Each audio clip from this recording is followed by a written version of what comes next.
Good morning, सुप्रभात दोस्तों। Modern science YouTube channel में आपका हार्दिक स्वागत है। तो आज अपन एक नया टॉपिक पढ़ेंगे। आज का अपना टॉपिक रहेगा न्यूट्रिशन, जिसे पोषण कहते हैं। और पोषण हमें कहाँ से प्राप्त होता है, इसकी आवश्यकता क्यों होती है, इन सब चीज़ों का अपन टू द पॉइंट अध्ययन करेंगे। तो सबसे पहले अपन देखते हैं पोषण, जिसे न्यूट्रिशन कहते हैं। अब सबसे पहले बात होती है कि पोषण हमें मिलता कहाँ से है। पोषण हमें संतुलित भोजन से मिलता है। तो अपने दिमाग में आता है कि संतुलित भोजन की परिभाषा क्या होती है। एक ऐसा भोजन जिसमें सभी पोषक तत्व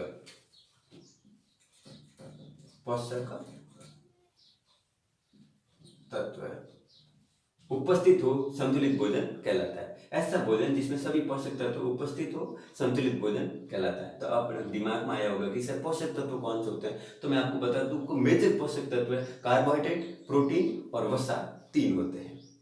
इनका अध्ययन अपन आगे कर लेंगे। अब संतुलित भोजन नहीं मिलने की स्थिति में अपने शरीर में क्या इफेक्ट होता है।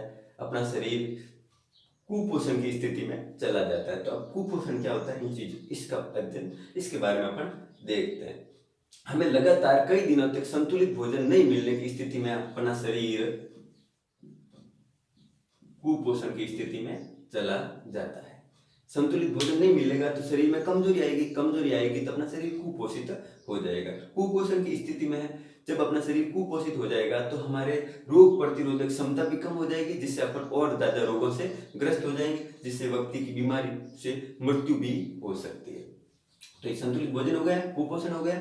अब अपन देखते हैं कि भोजन के प्रमुख अवयव कौन से होते हैं। जैसे कि पोषक तत्व अवयव सेम ही चीज है, जैसे कार्बोहाइड्रेट, प्रोटीन और वसा, 3 प्रमुख भोजन के अवयव होते हैं। तो अब कार्बोहाइड्रेट और प्रोटीन वसा के क्या काम है, इन सब का अपन पहले थोड़ा सा ऊपर से देख लेते हैं और इनका अध्ययन डिटेल से अध्ययन थोड़ा बाद में करेंगे। कार्बोहाइड्रेट और वसा का मुख्य काम होता है, ये हमारे शरीर में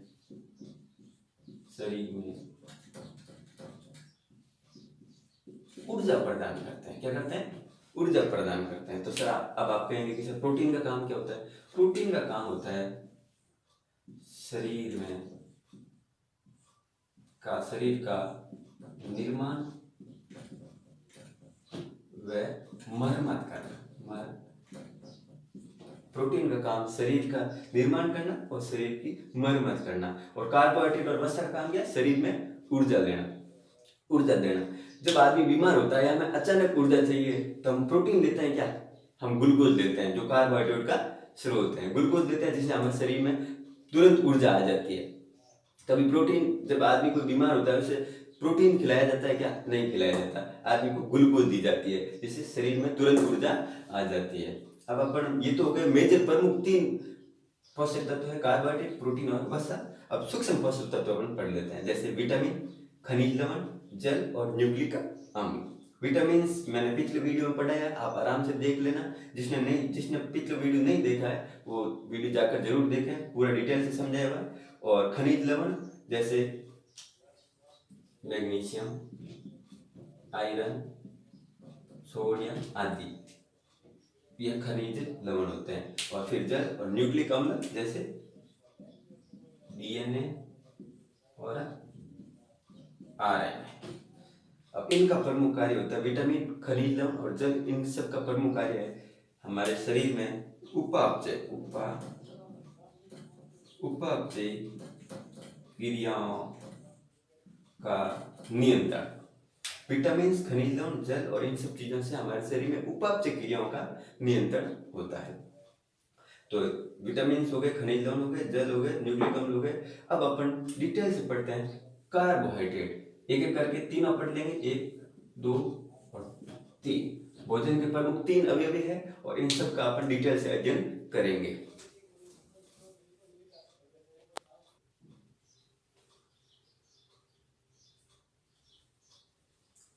तो अब अपन पढ़ते हैं कार्बोहाइड्रेट के बारे में।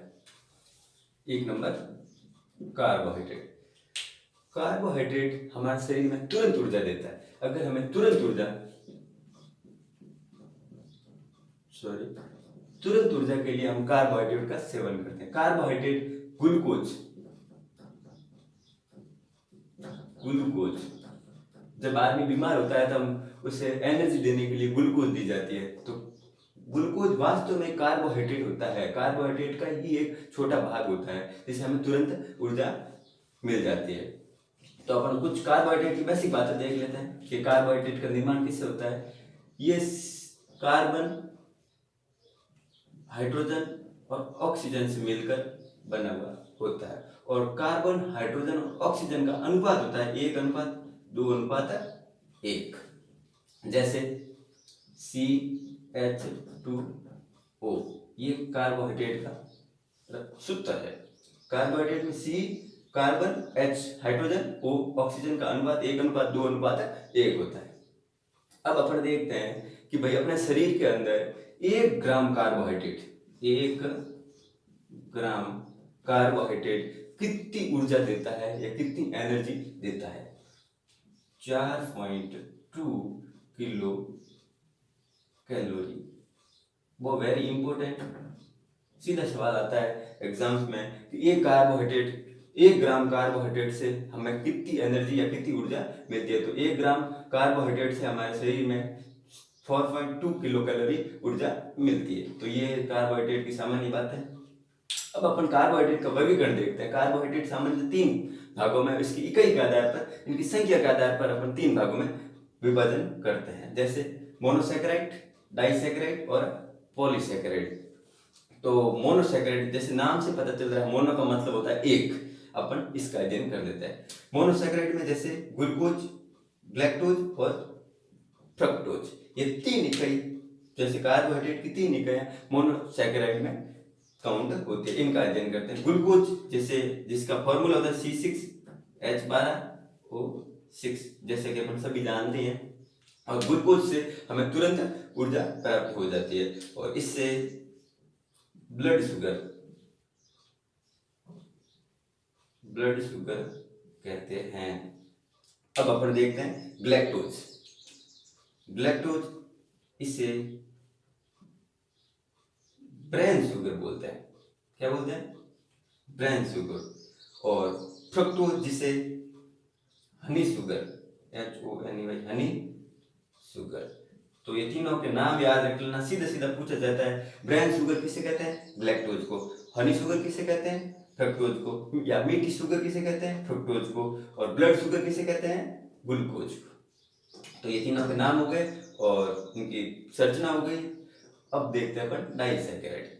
2 इकाई, डाई का मतलब 2, जब 2 मोनोसैकेराइड इकाइयां मिलके ग्लूकोज का निर्माण करती है तो वो डाइसैकेराइड में काउंट हो जाता है। जैसे माल्टोज, इसका निर्माण ग्लूकोज प्लस ग्लूकोज से ही होता है। लैक्टोज ये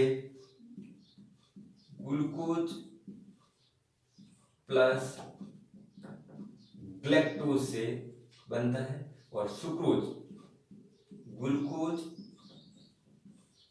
प्लस फ्रक्टोज से बनता है। अब अपन देखते हैं कि जैसे कि माल्टोज, इसका निर्माण ग्लूकोज प्लस ग्लूकोज से, और लैक्टोज ग्लूकोज प्लस ग्लैक्टोज से, और सुक्रोज ग्लूकोज प्लस फ्रक्टोज से। जब भी अपन सबसे मीठी शर्करा की बात करें तो अपन देखते हैं कि फ्रुक्टोज होती है। जब भी कोई मधुमक्खी या जो छत्ते बनाती है, मधुमक्खी जब छत्ते बनाती है ना, तो सुक्रोज, जैसे पेड़ पौधे होते हैं उनके फ्लावर पर सुक्रोज पाया जाता है, उनमें से ग्लूकोज को अलग करके फ्रुक्टोज को इकट्ठा करके वो शहद का निर्माण करती है, तब शहद इतना मीठा होता है। सबसे बड़ी मीठी शुगर कौन सी होती है? फ्रुक्टोज, इसलिए इसे हनी शुगर कहते हैं। अब अपन देखते हैं पॉलीसैकेराइड, जैसे कि नाम से, पॉली का मतलब बहुत ज्यादा, बहुत सारी मोनोसैकेराइड इकाइयां, 10 से ज्यादा, बहुत सारी, अनेक सारी हो सकती है इकाइयां, जब एक साथ मिल जाती है तो उसे क्या कहते हैं? पॉलीसैकेराइड। जैसे सेलुलोज और स्टार्च। सेलुलोज प्रकृति में पाया जाने वाला सबसे अधिक पॉलीसैकेराइड पदार्थ है। और फिर आता है स्टार्च पेड़ पौधों में भोजन के रूप में संचित होता है। जैसे अपना भोजन ग्लाइकोजन के रूप में संचित होता है, ग्लाइकोजन। उसी प्रकार पेड़ पौधों का भोजन स्टार्च के रूप में या मंड के रूप में संचित होता है। तो ये तीन इकाइयां हो गई, मोनोसेकेराइड, डाइसेकेराइड और पॉलीसेकेराइड। अब मैं एक आपको चीज बता दूं कि अपना भोजन ग्लाइकोजन के रूप में संचित होता है और पेड़ पौधों का स्टार्च के रूप में। बहुत बड़ी इंपॉर्टेंट बात है, कई बार सीधा प्रश्न पूछ लिया जाता है कि जीव जंतुओं में भोजन किसके रूप में संचित होता है और कौन करता है। तो भोजन ग्लाइकोजन के रूप में संचित होता है और इसका संचित करता है इसे लीवर। कौन करता है? लीवर। लीवर को आवश्यकता पड़ने पर ये ग्लूकोज, कार्बोहाइड्रेट को ग्लूकोज में, ग्लूकोज को फिर ग्लाइकोजन के रूप में संचित कर देता है और ग्लाइकोजन को जब अपने शरीर में ब्लड के अंदर जब ग्लूकोज की मात्रा कम हो जाती है तो ग्लाइकोजन को ये वापस ग्लूकोज में कन्वर्ट कर लेता है। ये लीवर की सबसे बड़ी खासियत होती है। आगे बढ़ेंगे, जब अपन लीवर पढ़ेंगे तो इन सब चीजों के बारे में अध्ययन वापस कर लेंगे। तो अपन कार्बोहाइड्रेट हो गया, कार्बोहाइड्रेट CHO, कार्बन, हाइड्रोजन और ऑक्सीजन से मिलकर बना होता है और 1 ग्राम कार्बोहाइड्रेट में 4.2 किलो कैलोरी ऊर्जा होती है। मोनोसेकेराइड, डाइसेकेराइड और polysaccharide, glucose, galactose, fructose, blood sugar, brown sugar, Honey sugar और डाइसेकेराइड में माल्टोज, लैक्टोज और sucrose, glucose plus glucose, glucose plus galactose और ग्लूकोज और फ्रुक्टोज। फिर आता है अपना सेलुलोज, प्रकृति में पाए जाने वाला सबसे अधिक पॉलीसेकेराइड पदार्थ है। और फिर आता है स्टार्च, पादपों में भोजन स्टार्च के रूप में संचित होता है। तो आज के लिए बस इतना ही दोस्तों। आज अपना कार्बोहाइड्रेट हो गया और कल अपन प्रोटीन और वसा के बारे में अध्ययन करेंगे। आज के लिए बाय बाय और थैंक यू दोस्तों। अपने सभी मित्रों के साथ शेयर करें। कल तक के लिए बाय।